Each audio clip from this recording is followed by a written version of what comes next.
Jua kwamba wewe umepatwa na wasiwasi. Wasiwasi ni nini? Kwanza tujue wasiwasi. Wasiwasi ni harakati ambazo unazozifanya wewe au harakati zinazofanywa na kitu kingine, hasa kitu kingine kinachofanya harakati zake, au kitu kingine kikawa kina sauti zake alkhifia, lakini harakati hizo na sauti hizo ni za kificho ambazo zinakuja kukutilia wewe wasiwasi. Ndiyo inaitwa uchawi wa waswas. Na sauti hizo au harakati hizo la tuhasu, haziwezi kuhisika kwamba ziko sehemu fulani. Yani wewe unahisi tu kwamba kuna sehemu au kuna pahala fulani hapa ndani hapako sawa.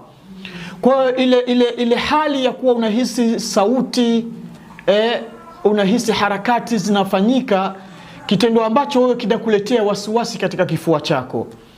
Wapo watu wakilala anasikia labda chini ya uvungu kama kuna nyoka mkubwa sana anatembea. Wapo watu wakilala wanahisi kwamba kwenye dari kuna vitu fulani vinakatisha.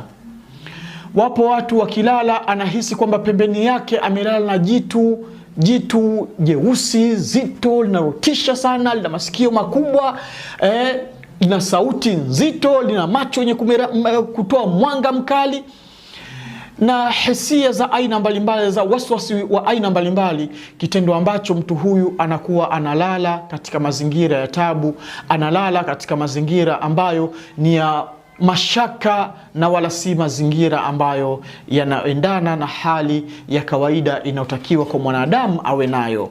Kwa hiyo tunasema waswasi uko katika hali ya namna hiyo. Kwa hiyo litaharruzu minha. Kwa hiyo hali hii inatakiwa kwa mtu huyu apate taharruz, yani alhirz, kwa maana ya kukinga kwa majina yake Allah tabaraka wa taala, kukinga kwa kutumia kumwomba Mwenyezi Mungu kupitia maneno yake matukufu biidhnillah tabaraka wa taala. Waswas kama huo unaweza ukamuondoka kwa uwezo wake subhanahu wa subhana.